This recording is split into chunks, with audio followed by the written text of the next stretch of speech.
But yeah, so this is really what we're looking at, is what is it that the best practice, what is it that kind of the good leadership do? Now, what I want to do is, because some of you have come along because of the resistance and change bit, that's cool, and some of you have come along with a curiosity about NLP, I would like to introduce you to just a few little bits of the jargon of NLP. NLP has got a lot of jargon in it. It's just one of those things. I'm sorry. If you pick up a book on NLP, what's this word now? What's all this about? But there's one particular one which, when I first came across it, I was like, what is this? And now I find it fascinating, taking it kind of like a next step. And it's what's linked to this first question. It's called denormalizing change. Now, in language, there is something that we do with language, is we turn verbs and processes into things, into a noun. Change is a perfect example of this. Actually, change is a verb, to change, but we've turned it into a thing, the change, the organisational change. It's the change we're going through, or the change we're experiencing, the change that's happening, the change is coming. Ooh. Now this has an impact on people as to whether they consider it a process, something that just is what we go through, or whether they consider it this thing that's going to happen. That actually has a difference for people in terms of their experiences of that. So the way I look at it, it's almost that it's either it kind of just acts like a sort of this boulder or something that we're just going to go bonk into at some point, and that's the change. Welcome, or it's just there's an end point. You know, there's never an end point to change, but you know, there's a light at the end of the tunnel kind of thing, and we move through that and we get to the other side. So that makes a difference. When people are experiencing change, as I say, depending on which way they see it, they will have a very different reaction and almost physiology, and then we link into things like stress and pressure and all those kind of words as well. So that's what normalizing about. So normalization is turning a verb into a noun, a thing, a stuck state. To do the other is denormalizing, where we turn a thing back into its verb.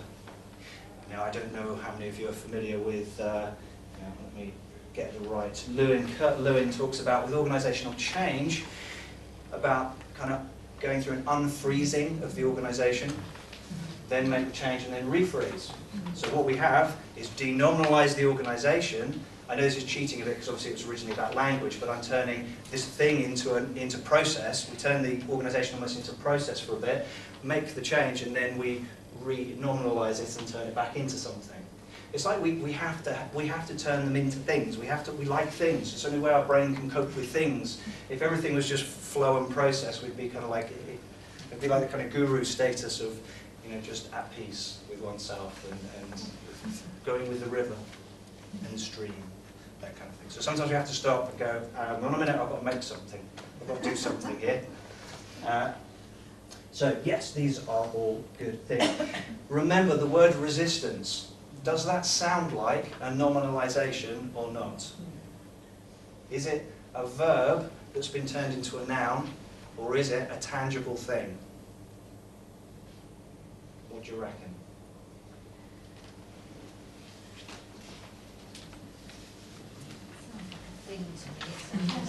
Thing, okay. Okay. Okay, that's interesting. In terms of psychology, so we're moving away from physics there very quickly, because I know less about physics. In psychological terms, it is resisting.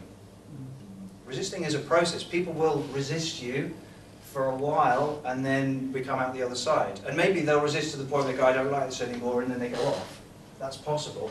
But what we do is we treat resistance in the same way as change, as if it's a thing, as if we're going to hit it, as if we're going to smack into it. In NLP terms, what we talk about to know whether something's a nominalization is what's called the wheelbarrow test. Can you put it in a wheelbarrow? Okay. Now, a thing that you can put in a wheelbarrow is not a nominalization. That is genuinely a thing. It's a real, yes, real. That's an interesting word. But it's a kind of solid thing that we can clonk, put in a wheelbarrow. If it's big wheelbarrow, sometimes it's a big wheelbarrow. But it's something's tangible. Normalizations are things that are the intangible. We can't touch them. You can't. This just makes it psychological resistance. So that's one of the things I encourage you to consider, is the idea that people don't, it's not resistance, it's resisting. Because when you think of it as resisting, as a verb, it allows you that, okay, we can move with that, we can do something with it.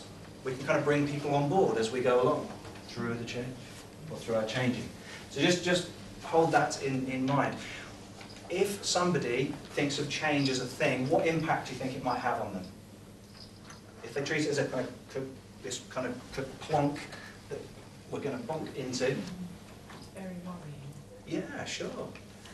Does it make sense? It's like this kind of looming thing. When's it coming? You know, what the say again? It's like Doctor Who. Well, exactly. Yes. Some of those characters. A monster from Doctor Who. I like this. We need a TARDIS. And we need one now. That's gone, taking me off track. So yeah, no, that's good. I like that. So yeah, so people kind of psychologically treat this thing of change as, and people, no, it's not going to happen. They'll, you know, we're going to. You guys are familiar with, well, some of you will be the Elizabeth Kubler-Ross origins of the transition curve. That's a version of it. There's been other versions of it through space and time. So we have, this is sort of just somebody going about their daily business. There's a shock point of change being announced.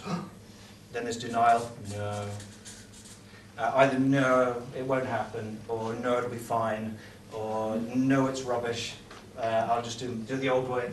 And then there's this kind of state of, it's called awareness, which is rather a nice word for actually people hitting rock bottom at that point. There's a kind of experience of, it's a form of, dare I say, depression. I'm not talking clinical depression, I'm talking a depression. It is, you know, kind of, as a picture as well, there is a sort of sense of depression. People at this point kind of, they will say, what's the point?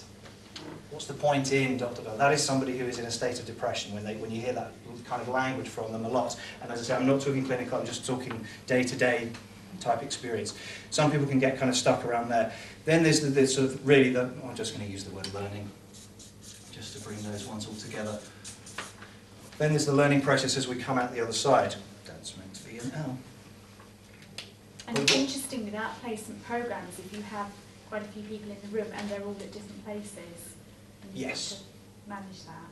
Yes. Yep. When people have been through a number of changes, so another organisation I worked with, which was a retail company, they had been through so many changes that when things were announced, it was just like, yeah, whatever. They just say, this was a flat line for them. It's so weird. It's in the organisations that haven't changed, you know, in this kind of intense way for a long time. That's where we get this kind of experience. And this is where, you know, people might get stuck. It's almost like the difference between the process, you know, the kind of thing, taking it, going with the flow, the process, versus treating it as a thing, is that when we treat it as a thing, it's like a photograph rather than a video. People get kind of, as if it's, you know, sort of stuck in the, and they're more likely to get stuck at some of these places. When people come out the other side, it's almost, it's not an issue anymore.